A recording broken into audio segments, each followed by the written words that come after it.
meeting of the St. Ansgar City Council to order at 7 p.m. Roll call. Grove. Here. Jewel. Here. Block. Here. Granville. Here. And Spires is on vacation. Okay. Need a motion to approve the consent agenda. That is including the minutes, the payment of bills, and the financial reports. See that. I'll second.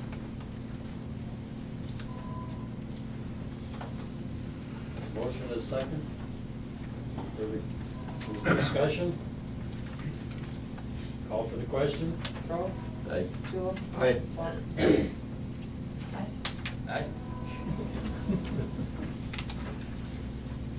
Okay, next item is the Relay for Life proclamation. I'll read that.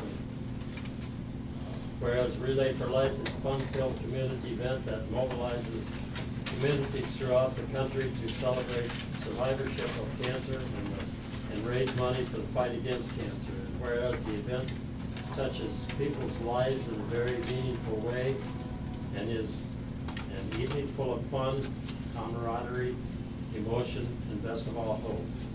Whereas Relay for Life gives families, friends, and co-workers the opportunity to have fun while fighting by enjoying entertainment, kids' activities, silent auctions, live auctions, food, fun. It is a special time to remember those who have fought the battle against cancer and to celebrate those who have not won. Whereas the Relay for Life luminary ceremony, another highlight of the event, honors cancer survivors and remembers those that have lost their battle against cancer. These luminaries line the venue and serve as a visible, moving reminder of the impact it has on all of us. Relay for Life, the American Cancer Society's nationwide signature event, will be held at the Riceville City Park on Thursday, June 28th from 6 to 10. Teams, walkers, volunteers, and public will come together to celebrate and raise funds for Relay for Life. Therefore, be it resolved that I, Norman Johnson, Mayor of St. Ansgar, extend an invitation to all cities to join in the American Cancer Society fight against cancer and do hereby proclaim June 24th to the 28th, 2018 as Relay for Life Week in St. Ansgar and all citizens of Mitchell County. We urge you to join the Mitchell County Relay for Life. Okay, next on the agenda, opportunity for citizens to present items for future agendas. Have any? My name is Ron Kurtz. I live on 212 South Jefferson with Bobby Swanson. We recently have had an issue with the driveway and we lost access to one of the parcels that Bobby owns for the access of her driveway. We know there's an alleyway going in between the house and the garage, and we were also told there is one on the west side of the property also. When something gets done with that to get us access to that garage, we would like to put in that the possibility of it on the west side of the property would be a very good place for it instead of running right in between our houses and through the neighboring properties. The alleyway wouldn't have to go all the way through from one block to the other if it went Jim Kleinworth's just on the west side of his and then halfway, 3/4 of the way through the west side of Bobby's yard. If that was put in that area, we would put a drive from the alley to our cement in front of the garage, on the south side of the garage. Is that plotted as an alley? We were told it was, we're not sure. It's not something that I've looked into yet. I think Conrad came down before our court hearing and plotted 2 alleys there, marked them. Okay.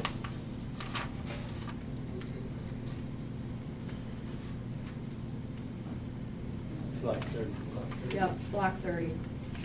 It only shows one alley, that's, Jefferson and 7. Okay, well, maybe we could look into it a little at a later time, you know? But it's just an option that we were looking at, and Okay. it would just be really nice to have that there for everyone, I think. Yeah. We do have it on the agenda here, half of the alley at block 30, so. Okay. We will do some discussing on that. That is on our agenda tonight. Okay, very good, thank you. Okay. Anybody else?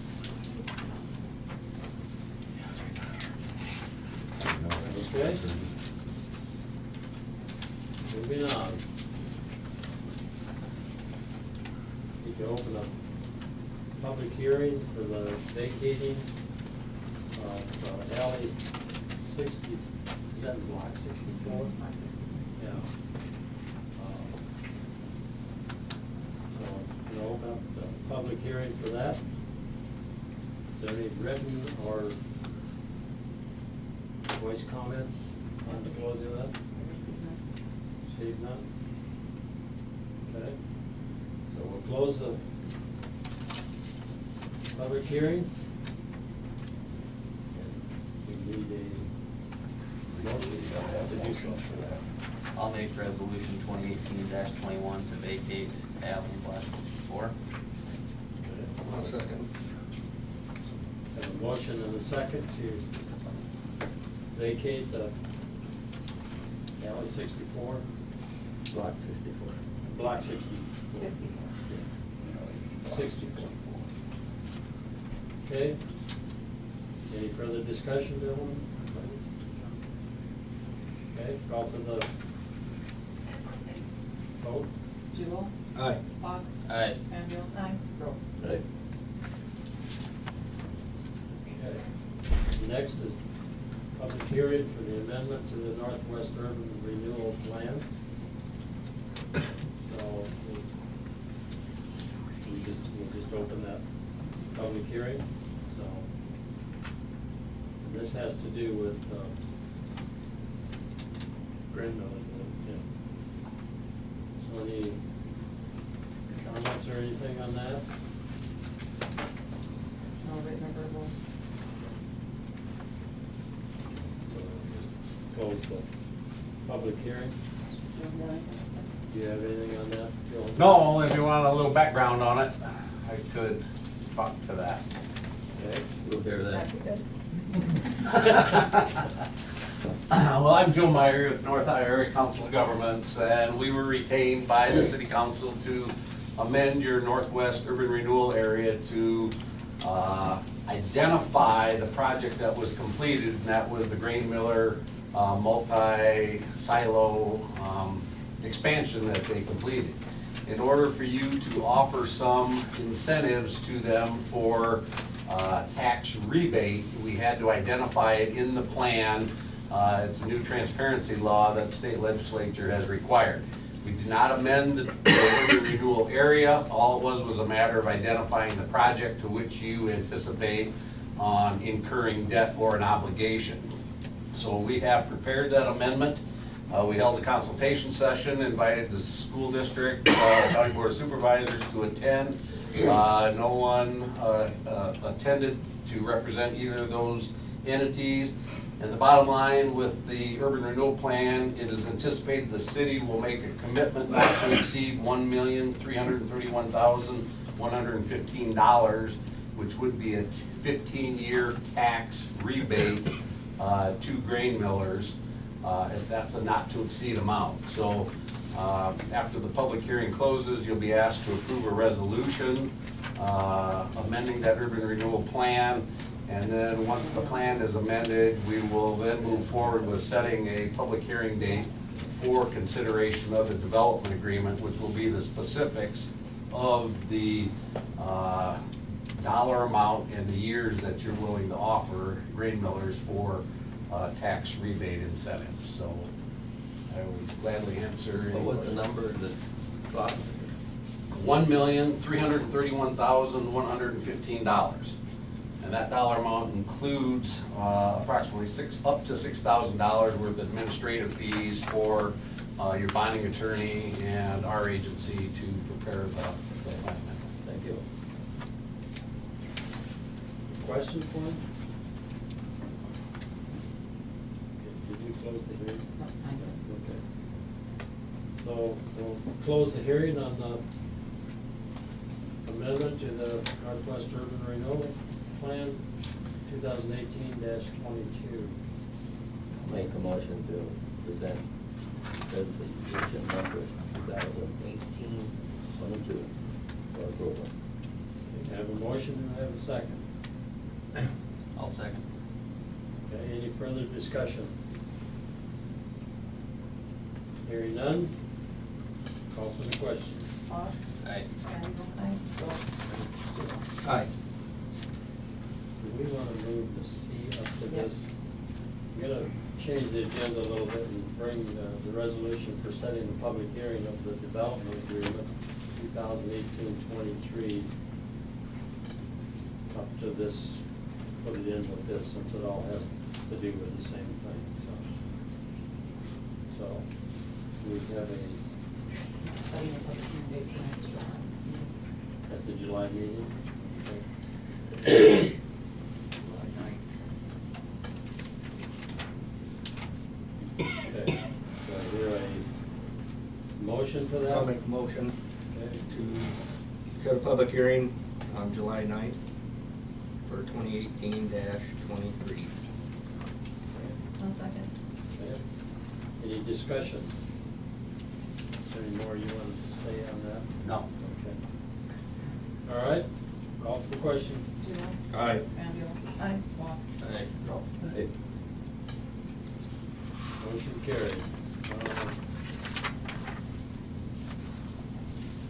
Becky, I think we get you up next from Alliant Energy for a report, so. Mayor, City Council, thank you for allowing us to have a few minutes on the agenda. I'm Rebecca Diesel, Key Account Manager with Alliant Energy.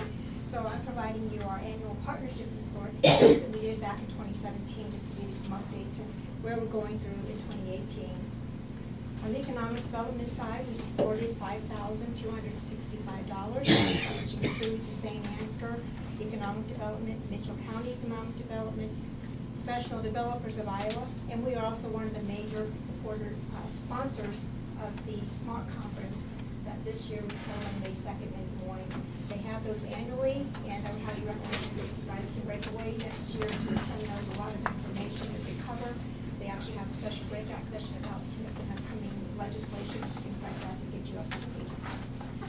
Community support, that's our foundation and our local contributions. And in-kind projects, things like that we do in the community. This year, last year we did 5,425, and that was way up from the year before. So we were up about $5,300 from the year before of contributions given in the community. So continue looking and getting your 501c3s, getting your school to apply. The local library here can also apply for summer reading program grants, backpack programs, things like that. Our main focuses are helping families, education, and environmental. So if you have some trail projects you're working on and you need to do some signage and some benches or anything like that in there, or anything at that level, look out to the foundation grant. There's some great opportunities for that.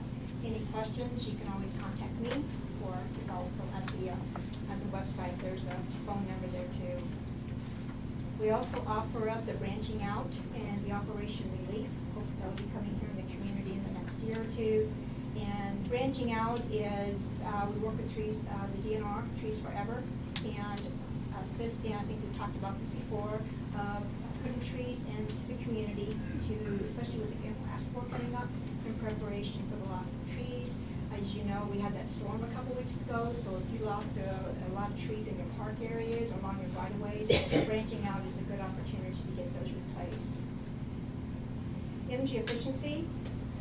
This year, we only had one rebate, so hopefully we'll get that increase this coming year. And but over the past 5 years, we have supported over $265,000, almost $266,000 back in the community through rebates.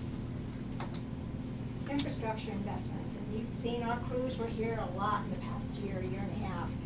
We've done a lot of upgrades just for the substation project that we've been doing along with the new feeders. It isn't closed out, what we call, so it's not showing up on the report.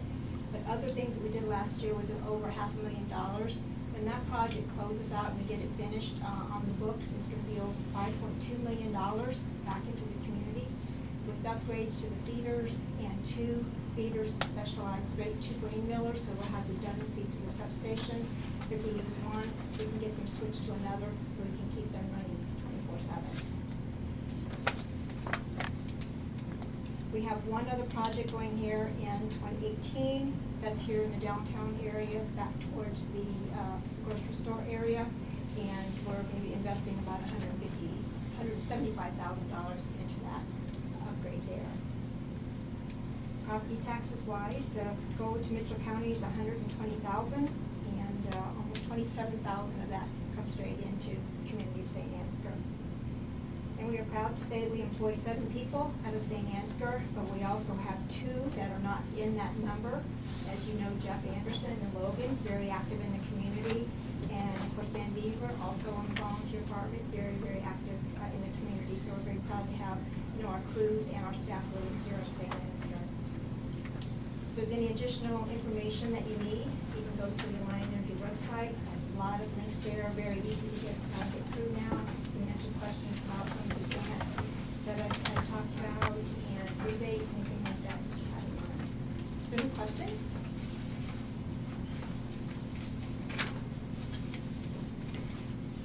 Must have Mayor. done a good job, no questions.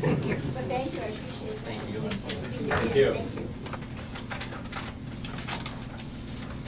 Next on the agenda is the project updates, pay estimates. Bill? Good evening. Anybody have any questions first, I guess, on the project? Sounds like Thursday. That's, what we heard on Saturday is probably gonna be Thursday, weather permitting. That'll be, and it'll probably start up by First and Park.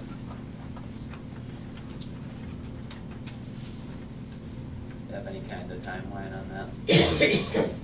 Well, Norm, I guess when they were talking, he's thinking he could get it all done in a couple of weeks. Yeah, that's For what, both projects, what's remaining on on the the old old one and what's on the new one. But, Weather permitting. Weather permitting, but I'm not sure, sod, so they might be able to get the ditches graded and everything, but on the sod, they're done 2 weeks. Lot of sod delay yet.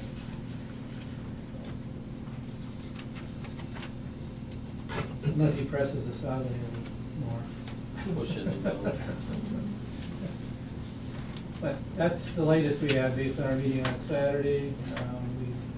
Heartland ought to be done, blacktop, don't be by the end of the month.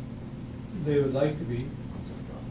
they wanted to be done before that, but now it's the end of the month. You know, Now, when we met on Saturday, we did change a couple of things on the project. With the meeting we had previously with the street committee, we're gonna reduce the ditch work on Second Street to about a half a block instead of 1 block up there between Park and Church. Church, yeah. And then we're gonna extend the culvert on that crossing at First and Third by 20 feet to get past the bush up there. And bring it back a ways as far as the ditch at the north end, about 40 feet. So it outlets further south. So we went over those things with them, went over the extra culverts that you requested on the old project, on Pleasant and on Second. Yeah. So they're all in the works. He was gonna make his one call today to clean that up, I guess. I think you did, that's control. City should have got a contact Yeah. with us, if you guys did something. Yeah. Okay, so we've got till Wednesday to get things marked. That's why he's thinking Thursday.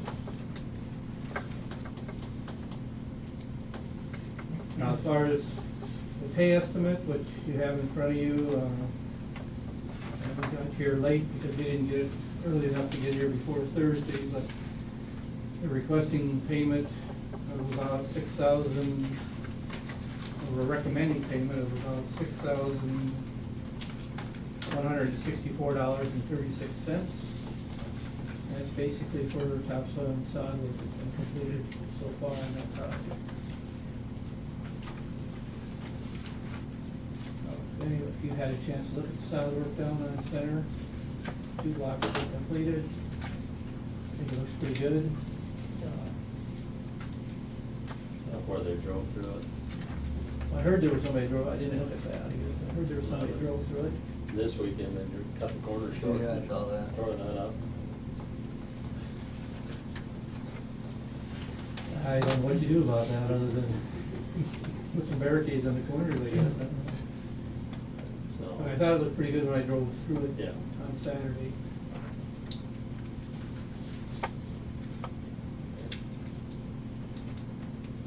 All right, any other questions or comments, I guess? If not, I recommend you approve that pay estimate and go from there. How much do we have left to do on the old project? Dollar-wise, or? Dollar and time one? I don't know exactly dollar-wise, but there was like 10,000 square yards of sod originally planned. Okay. He's got about 1,500 of that down. There won't be 10,000 when we get done because there's been some areas that have changed. But if it was 10,000, that was about $40,000 for the sod. So I'm guessing we've got 30,000 left. That's mainly all sod. And he's got some warranty work on the side, but that's his. That's not city, that's stuff that was damaged during construction. It wasn't supposed to be. The other sidewalk that was on that project is now on this project because it pulled it up to the street surface. Easier to do it on this one than try to put the sidewalk in to try to match it with the street.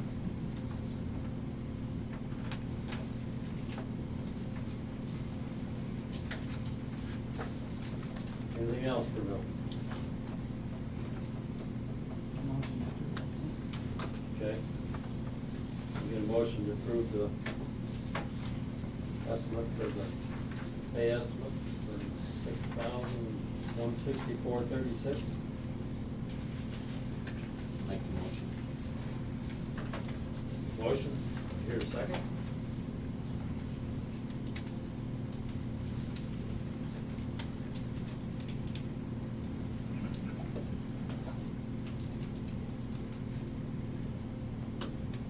Somebody needs a second or it's gonna die. I can't. You can't. I should. I think we should vote then. I'll second it. Have a motion and a second. Any further questions? If those two are voting, and we're only two voting. I don't think we can't vote. Right, why? Why can't we vote? Because you're related to them. Is that Aren't you related to them? right? And should you abstain? Whatever, because, but this is a paid schedule, is what we said, this is paid. And in the past, I have always voted. Whatever you think, but To be a conflict of interest, there has to be a financial gain involved, and I would not see that. But I- So, you could have seconded that for whatever reason as well, so. Yeah, There's no conflict. There's no direct financial gain. so that's why I've always voted on the pay, on the motion, and everybody wants to take away them for making the motion. Sure. So we got a motion and a second on the It would be floor. different for Mike, Yeah, Mike. because he has a direct Yeah, financial. Mike can't. Maybe some- Talking money, sir. Okay. Call for the question. Roll, Aye. Jewel, I'm saying, Walk, Aye. Andrew. Motion carried. Thank you. thank you, Bill. Okay, employee reports. I just have a couple of things unless you have something for me.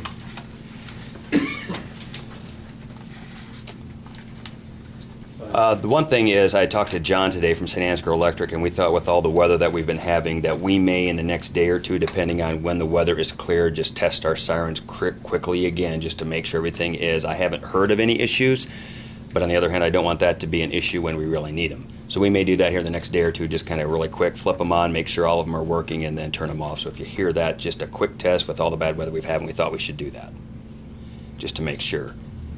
And then the other thing, I was approached today about a concern with Kroll. Kind of the same thing again, dust, noise, and things like that. And I know we don't have a decibel meter for our city, but they want me to kind of check on the noise. So I guess I was asked to look into that, and I can do the noise part of it, but as far as the dust and washing trucks and stuff, I'm not sure if that's something somebody else needs to look into, but there was a concern brought to my attention about that today. So I will check with the noise ordinance and make Kroll aware if I feel that there is something they're violating, but as far as measuring anything, we don't have any way to do that. And I'm not sure if just in the course of their operations they are violating something, other than maybe it's just, I'm sure it's loud, but I don't know if it's really violating anything. So, just in case it gets brought to your attention, it was brought to mine today. And it's during business hours, right? That's what my understanding, yeah. No, and it wasn't past anything, you know, like at nighttime, it was just during standard business hours, yeah. Right. So that's where I don't know if there's much we can do. I mean, if it was obviously so loud, I'm sure we'd have more complaints. I'm sure there'd be more issues, but I was just asked to look into it, so that's what I told them I would try to do. But again, as far as measuring anything, I have no way to do that until we would purchase something to do that. And I don't even know if those are expensive or not, if that's something we even need to look into doing. And just have it for other things too. But, and I can talk with the mayor and whatever later to see if that's something we need. But just so you're aware, that was brought to our attention today. So. And apparently this gentleman has been with the DNR and talked to them several times on that, so I think they know about it too. I don't know if they're doing anything, but they are aware of it.